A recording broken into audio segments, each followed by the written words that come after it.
బులెటిన్లో డీటెయిల్స్ చూద్దాం.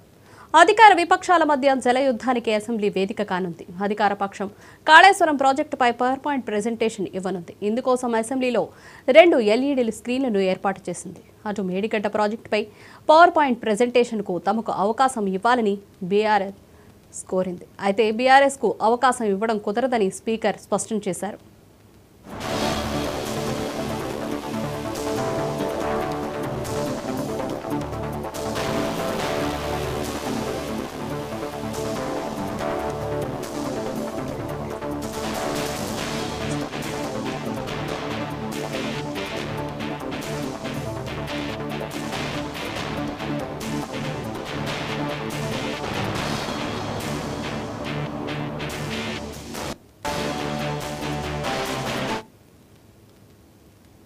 అధికార విపక్షాల మధ్య జలయుద్ధానికి అసెంబ్లీ వేదిక కానుంది. అధికార పక్షం కాళేశ్వరం ప్రాజెక్టుపై పవర్ పాయింట్ ప్రెజెంటేషన్ ఇవ్వనుంది. ఇందుకోసం అసెంబ్లీలో 2 LED స్క్రీన్లు కూడా ఏర్పాటు చేసింది. అటు మేడిగడ్డ ప్రాజెక్టుపై పవర్ పాయింట్ ప్రెజెంటేషన్కు తమకు అవకాశం ఇవ్వాలి అని బీఆర్ఎస్ కోరింది. అయితే బీఆర్ఎస్కు అవకాశం ఇవ్వడం కుదరదు అని స్పీకర్ స్పష్టం చేశారు. దీనిపై మరిన్ని అప్డేట్స్ మా ఎగ్జిక్యూటివ్ ఎడిటర్ వెంకట్ లైవ్లో అందిస్తారు. వెంకట్. ఎస్ రూపా, గుడ్ మార్నింగ్. వాళ్ళ తెలంగాణ అసెంబ్లీలో వాడివేడి చర్చ జరగబోతుంది. అసెంబ్లీ వేదికగా మరో నీళ్ల యుద్ధం, మరో జల యుద్ధం, మరో వాటర్ వార్ కొనసాగే అవకాశాలు స్పష్టంగా కనపడుతున్నాయి.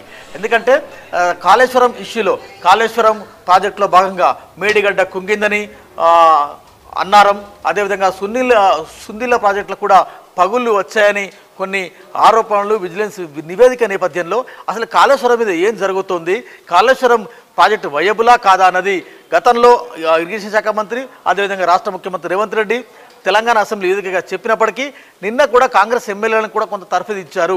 ఉత్తమ్ కుమార్ రెడ్డి నిన్న ఒక పవర్ పాయింట్ ప్రజెంటేషన్ కాంగ్రెస్ ఎమ్మెల్యేలకి, కాంగ్రెస్ ఎమ్మెల్సీలకి రేవంత్ రెడ్డి సమక్షంలో ఇచ్చారు.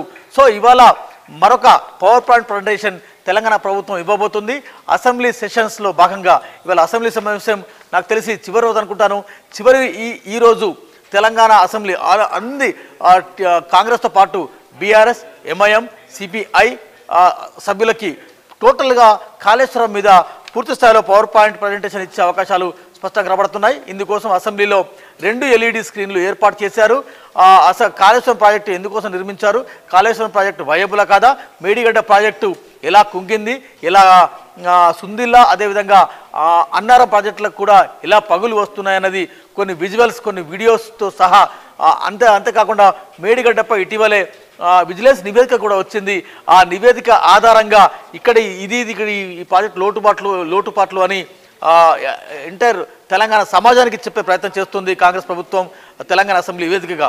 సో ఈ పరిణామాన్ని, ఈ నేపథ్యాన్ని దృష్టిలో ఉంచుకొని భారత రాష్ట్ర సమితి ఎమ్మెల్యేలు కూడా కొద్దిసేపటి క్రితం అసెంబ్లీ స్పీకర్ని కలిశారు. పవర్ పాయింట్ ప్రజెంటేషన్ కాంగ్రెస్ ఎమ్మెల్యేలకే కాదు, తమకు కూడా అవకాశం ఇవ్వాలి, తమకు కూడా అవకాశం ఇస్తే తాము కూడా పవర్ పాయింట్ ప్రజెంటేషన్ ఇస్తాము. కాళేశ్వరం ఎందుకు కట్టాల్సి వచ్చింది, కాళేశ్వరం ద్వారా ఎన్ని టీఎంసీల నీరు వచ్చింది, కాళేశ్వరం ద్వారా ఎన్ని లక్షల ఎకరాల తెలంగాణ మాగాన్ని తడిసింది, కాళేశ్వరం ద్వారా ఎన్ని వడ్లు పండాయో గణాంకాలతో సహా తాము కూడా సిద్ధమని కూడా బీఆర్ఎస్ ఎమ్మెల్యేలు స్పీకర్ను కలిసి ప్రయత్నం చేశారు. స్పీకర్ రిజెక్ట్ చేశారు.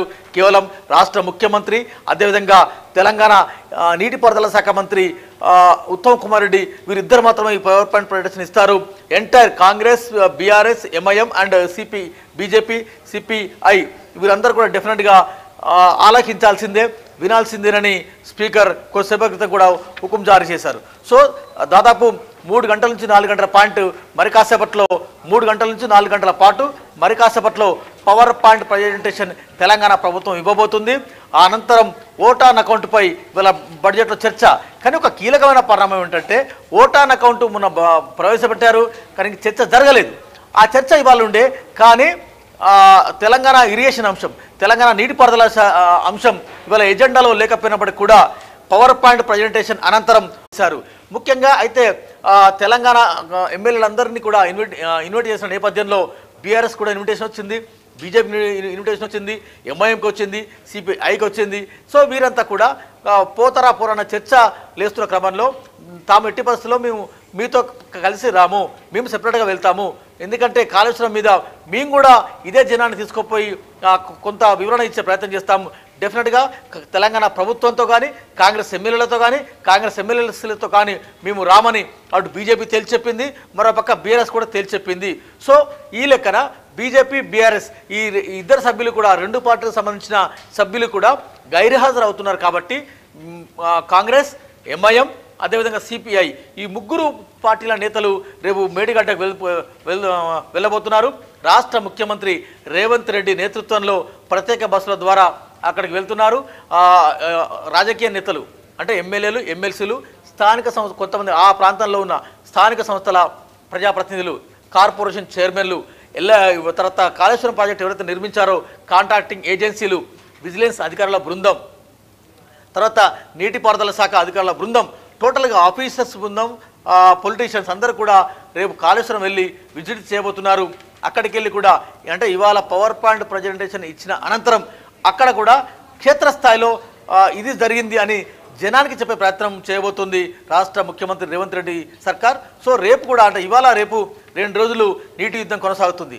మరొక పక్క భారత రాష్ట్ర సమితి నల్లగొండ వేదికగా ఈ నెల 13న కేఆర్ఎంబి మీద, తెలంగాణ దక్షిణ తెలంగాణ నీటి వాటా మీద, తెలంగాణకు జరుగుతున్న నీటి అన్యాయం మీద, మరొక పక్క ఈ నెల 13వ తేదీన నల్లగొండలో భారీ బహిరంగ సభ నిర్వహించబోతున్న నేపథ్యంలో కాంగ్రెస్ అడ్వాన్స్గా అసెంబ్లీని వేదికగా చేసుకొని ఈ నీటి యుద్ధానికి దిగిందని చెప్పవచ్చు.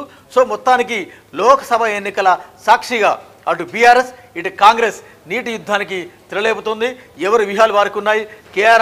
కేఆర్ఎంబి ఇష్యూతో ఇరుకులో పెట్టాలని, కాంగ్రెస్ను ఇరుకులో పెట్టాలని బీఆర్ఎస్ భావిస్తుంది.